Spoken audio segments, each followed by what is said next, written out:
Bismillahirrahmanirrahim. Rights of Parents. Allah says in Holy Quran, Wabil walidaini ihsana.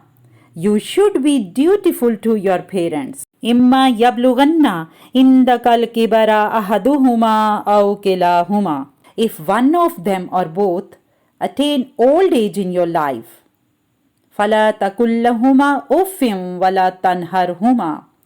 Do not say them off, a word of anger or contempt, and do not scold them. وَكُلَّهُمَا قَوْلًا كَرِيمًا, but speak to them a noble word. وَاخْفِضْ لَهُمَا جَنَاحَ الذُّلِّ مِنَ الرَّحْمَةِ, and submit yourself before them in humility out of compassion. وَقُلْ رَبِّ ارْحَمْهُمَا, and say, My Lord, bestow on them your mercy.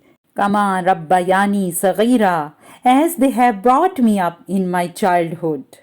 May Allah subhanahu ta'ala guide us to be respectful, loving and kind to our parents. Ameen Ya Rabbul Alameen.